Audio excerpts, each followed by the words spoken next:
thì đại già giờ thì nó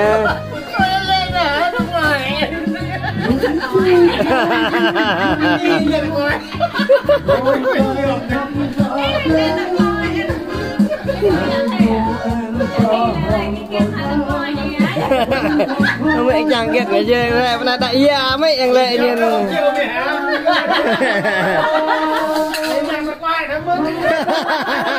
dạ giờ lên đại gia sao ở đây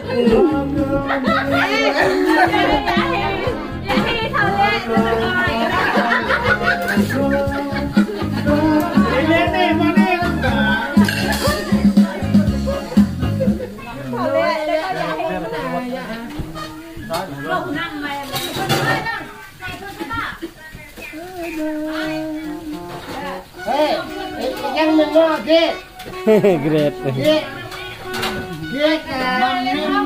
ma nya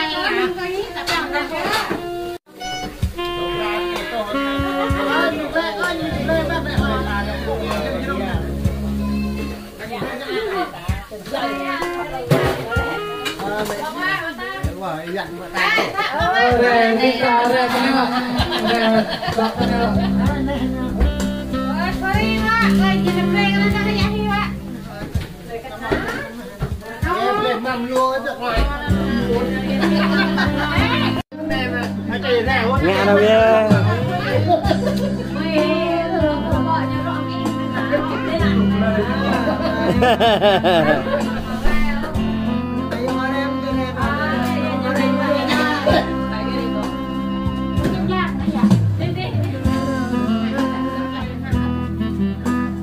coi này đại gia đi rồi này cái lệch ngoi em định đại gia nó dần lên tăng đấy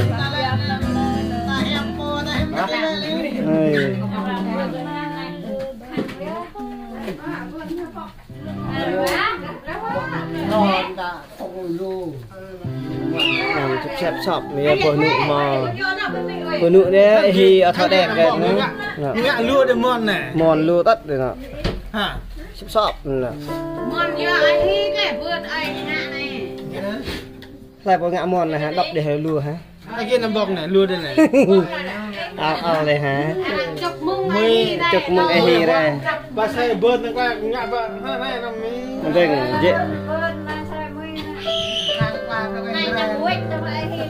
nhầm quét người mặn nên là này quay này ao đây hả thầu biết cái ngã nó biết là bên nội cho này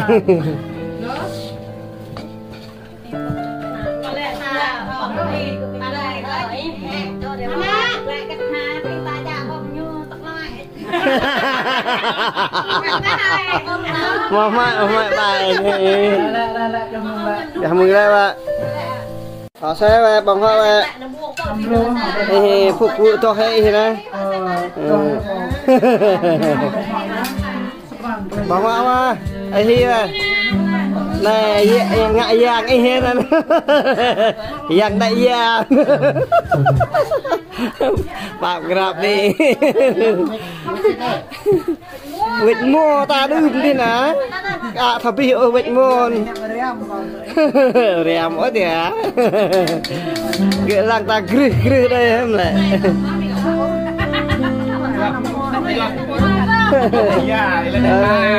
thôi anh lại đệ ca lại đệ già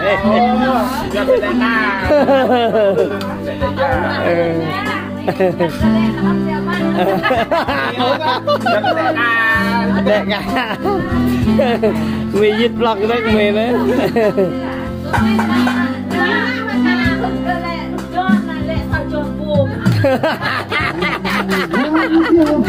gỡ bôi lại để chọn trên nào nữa đi thà ta chọn bùm đi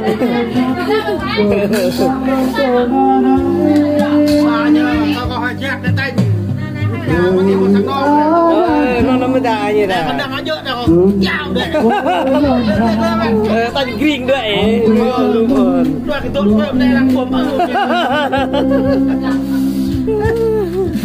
nào phao đây nhẹ đại gia thôi mà đi web với anh ấy hi dạ hi ông là thì ăn thì là em bảo vệ đây là răm tôi có bữa này này quan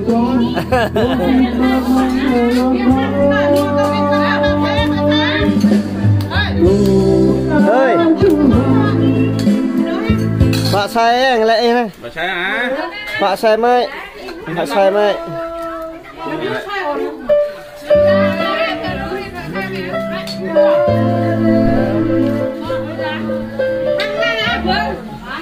Qua từนี้bông họa nguyện hi cái lẹ vài không lúc kia. Bye bye. Thằng Hương gọp lâu, nghe to mà. Đại đợt mẹ này 5 tấn nào. Làm một đợt mẹ này 5 tấn nào. Tôi đợt mẹ có học bạc về nhà rồi. Em phê nhắc làm em mà em mà hãy được mà hãy được lẹ cái này nhiều sao mà lại lẹ bạc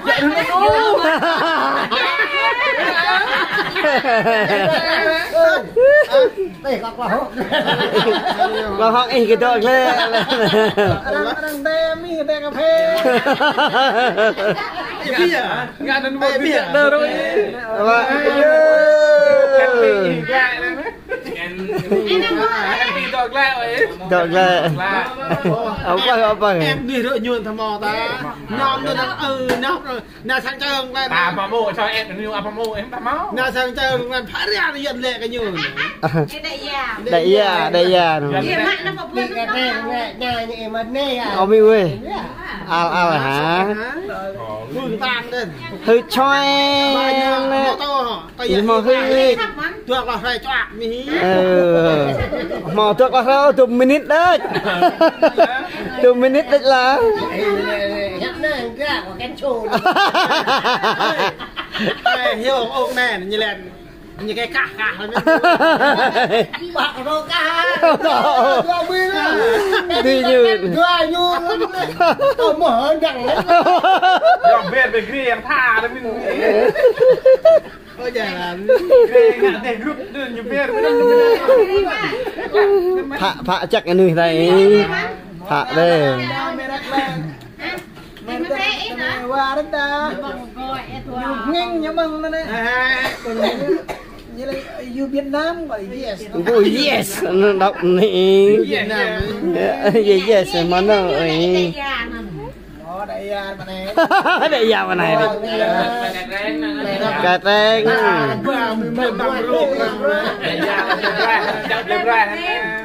gặp có bạ bề mắm ruột mắm nem rằng mà bay lên và nó ngồi ở đó đấy ra Thái Lan đang là những cái hấp ăn còn ra nó tốt gặt cũng măng đi bằng cái ra Philippines này lại như tao nhớ ôi nhún mà đều có bạc nhún tất cả ra xem gom mà ra để cho chỉ đi bài nặng đi đúng không? Cái đã có thằng nhớ tôi bài cái đường này cái là có thằng nhớ ngon năng nó nằm riêng lấy bài nặng ta có thằng năng nằm nghĩ có bồi ơi nuôi ăn luôn phạ giặc vậy đừng đi phạ ấy khen quay hả khen quay nó chết nó mua á mà nó chết được bao quay cho em quay trong cái bây giờ trình thêm không cái chậu luôn vậy để cho mình chụp em theo quất em là anh Van đánh như này tạm lơ vậy nó chụp bài nắp đáng ơi em lơ của tay bố đây như là con dạ xe ôm như bố dạ xe ôm mấy nè bố dạ xe ôm ring như cái chốt lưng của nắp con tao cũng loang nó có bạn có thần năng ta hả lên là kinh lý thọ miệng mò coi mò cái thằng này rốn chặt rồi chặt nên nó nghe rạch rằng nghe rõ tay rõ như quả tao ngô đi tao à đơn thôn như thế này nó hẹp mình đoài như rồi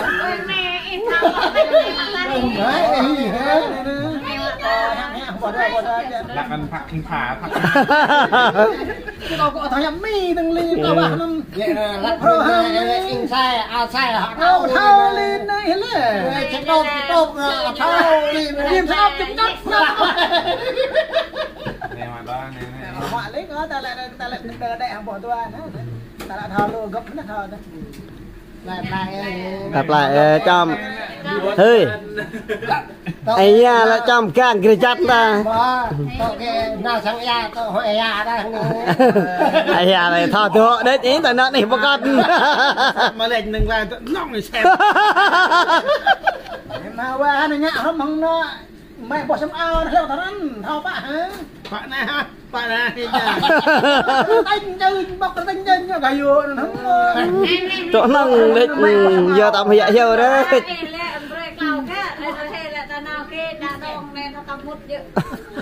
dự bray nó mới này nào hoặc là yêu ngọ đấy nhẹ đừng kết đừng tạp để hi đấy trẻ tự trẻ mà nắm băng ra như ai như vậy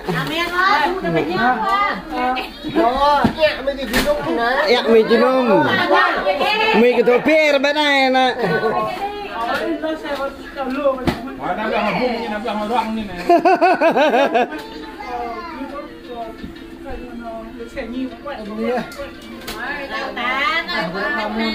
dạ ghét mà dạ đây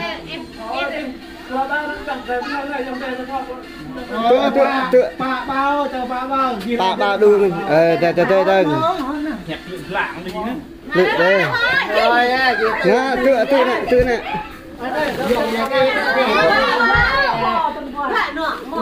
vậy nên nằm tiền lên nó ra play lại cái đó về là mình bảo là mày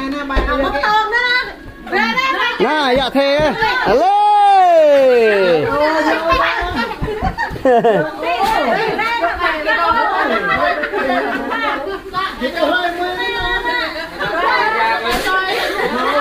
chị đó đập nó nè nè đập đi đó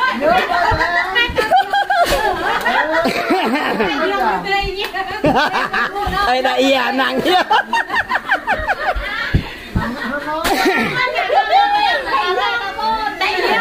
iya như này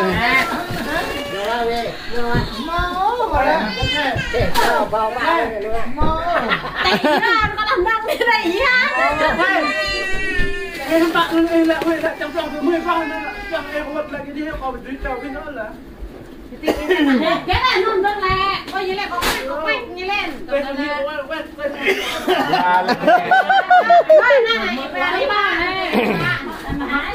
Bạc lại từ tê đây to ạ, bạc lại từ tê đó to ạ, giờ cái tê nhỏ lắm. Ê. nên cho tôi đủ dậy này.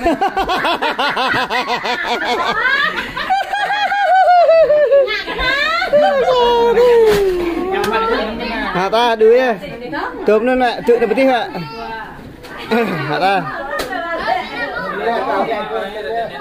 Lang bermum đi ha. Thôi là. Lẹ này. Lên luôn hả?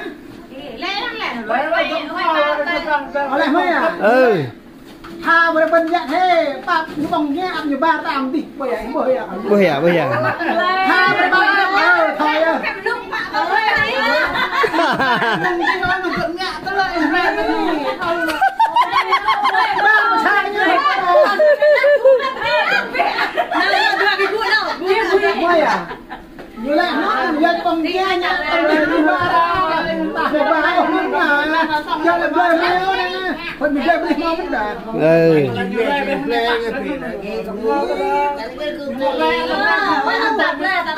Ha, nhiều kít nữa là uống nó nằm ngã luôn. Tại hiện lệ đó. Nào đây trời.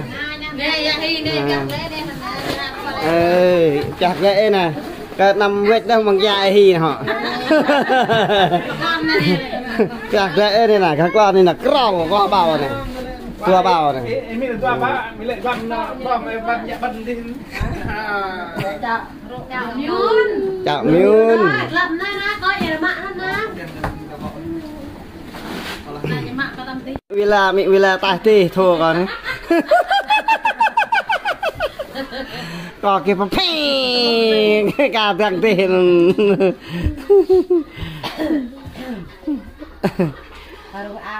bà đào nó về nữa rồi nhạm rài như này kia rồi thọc lạch nhà á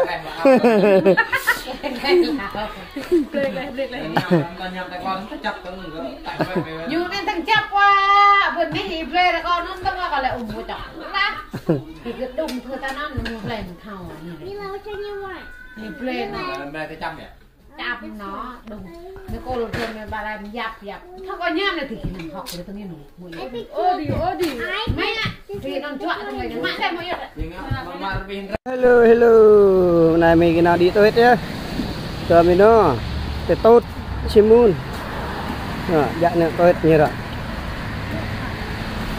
cứ như rồi lại lọp luôn mẹ này cho biết nằm luôn đi tới đi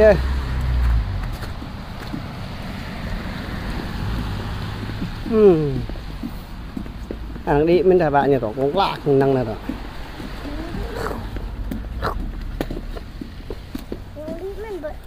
nó điไปแล้ว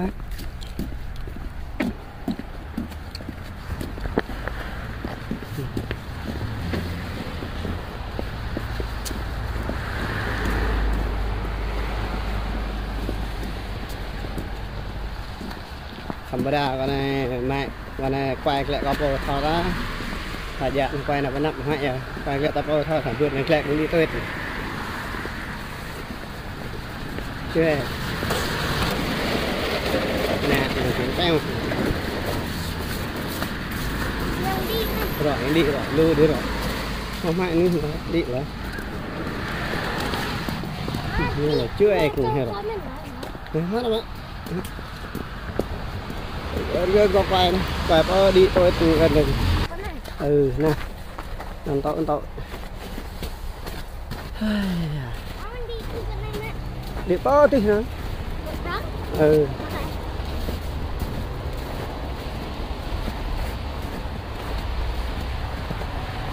vào tay mình lưu là rõ thì chưa ai cũng hiểu rồi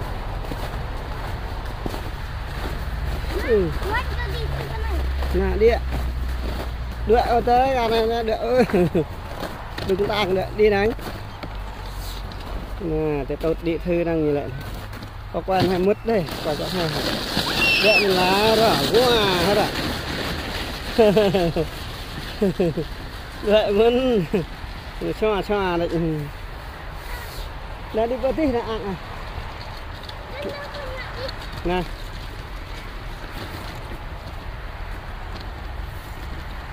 tí á lọc nữa tí trắng đừng vợ là đừng tí tàng đừng nghe giòn đấy tí nè tí tàng nè đừng tàng nè gấp nó gấp gì nó ơi nhiều cha nó hôm nay mà lệ mà gấp kia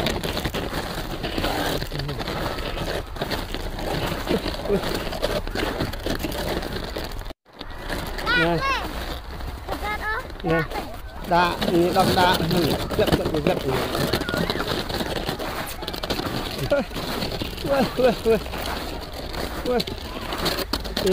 lù mình ra đi làm cơnอย่างไรlù cái cùng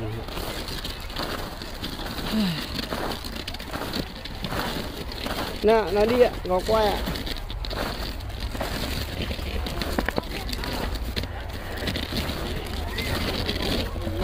hai dạ dập mà ran rồi gấp tốt có chốc này này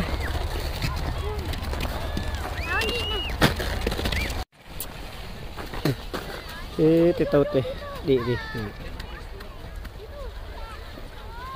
tôi đi từ đi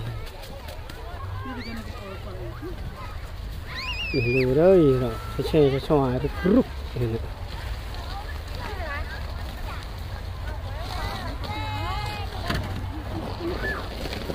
này đạt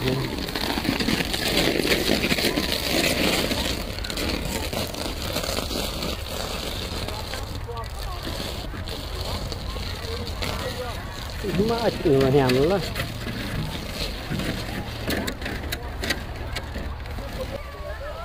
Ê, tao chuẩn bị học gì thì cái đó có làm sao rồi. Cái này chỉ muốn thì hắn đó lường đó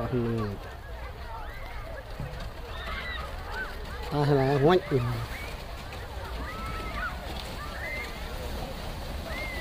bữa nay hay dạ bạn nói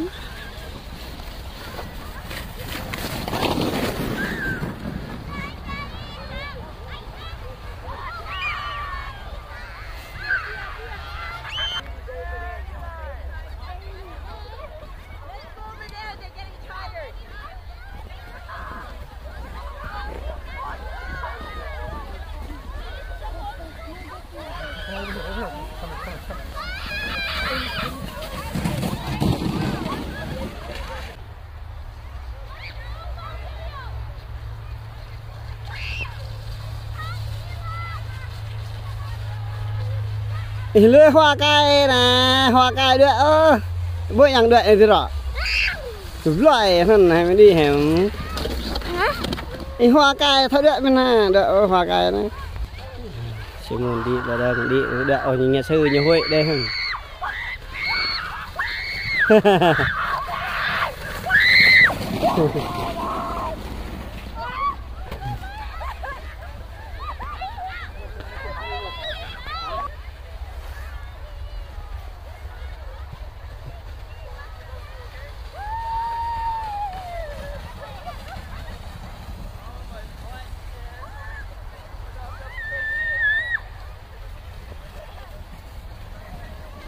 thì Huệ đây là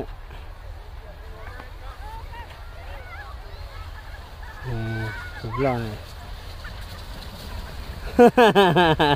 đi bậc nắp người thật đấy anh đi bậc nắp à nè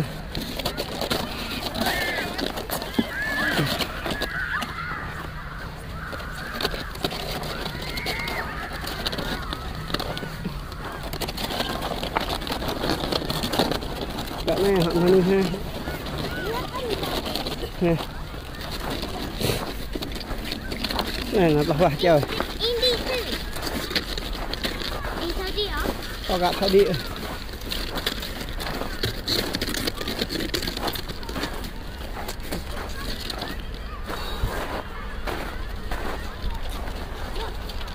đập mình lùi rồi ô đó đi cỡ này nè chú rồi anh đi rồi vào ăn thế này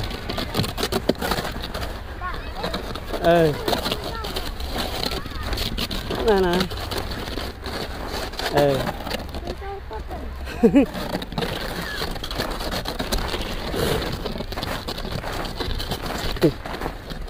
dập đây bạn này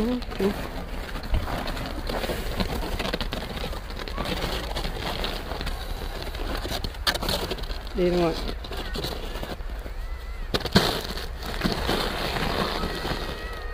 bắt đầu nào này hả đi đâu mà thao hả Huệ đây là Huệ đi đâu mà bắt đầu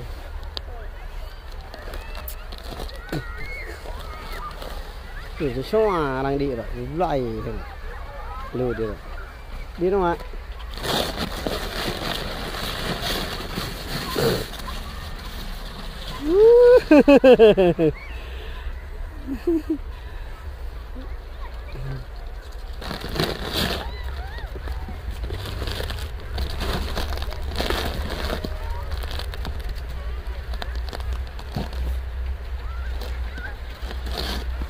Wow.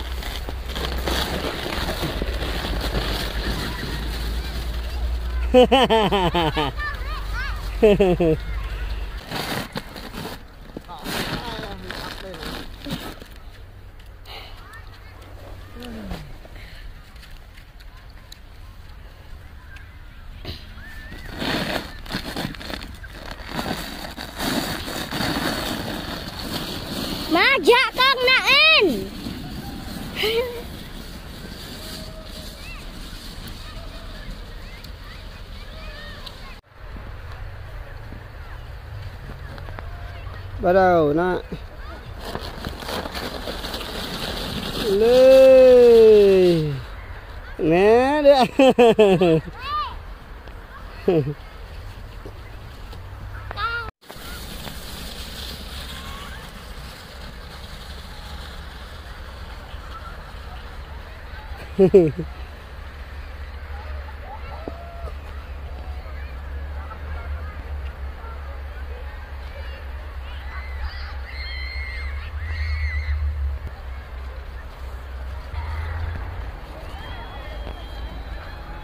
Một đây.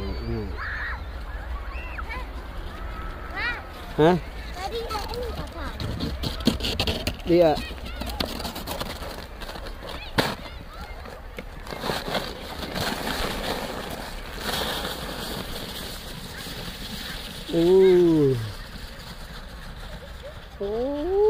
Tolong kan.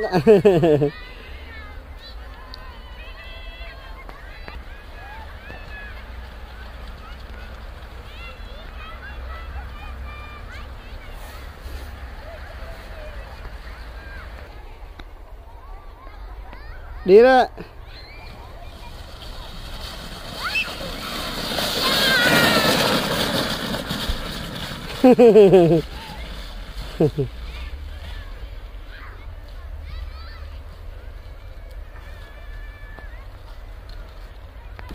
Nào bắt đầu.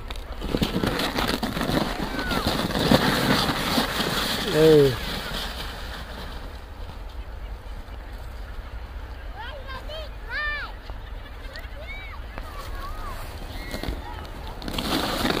Lên.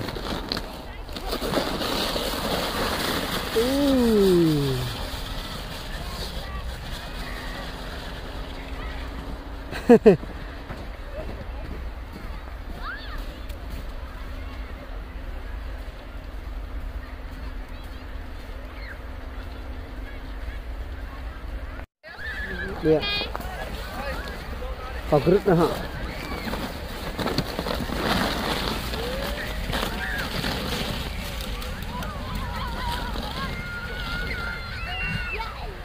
Ta ta như ta hết rồi.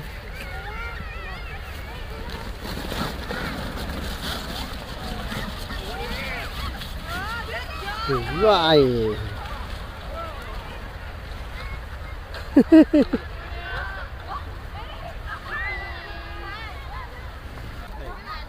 Làm pin nữa hiện đi đây nó là có gì bở vậy?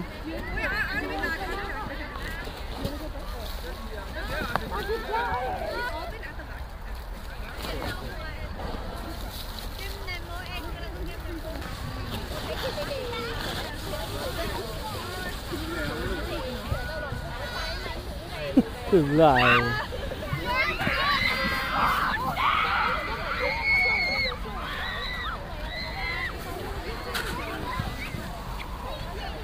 Một đây đã.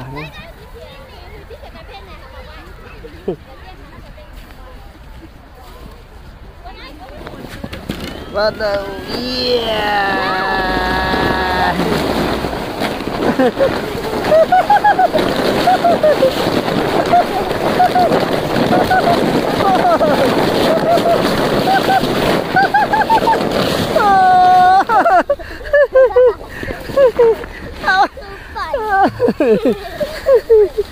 Ôi da, nè lẹ nè.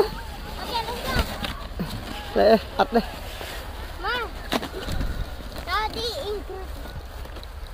Hả? Крут này mà. Tươi hả? Đi bắt lon này, vào từ. Pet lẹ này không lẹ, không hả?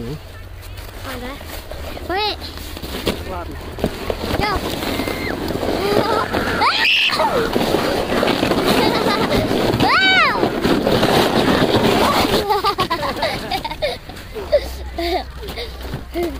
Wait, let me do it again.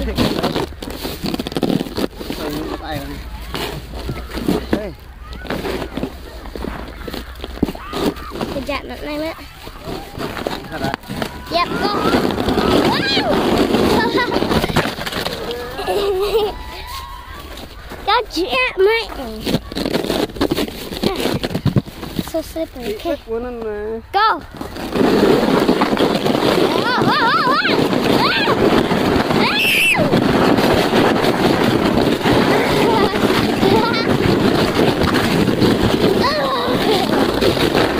going!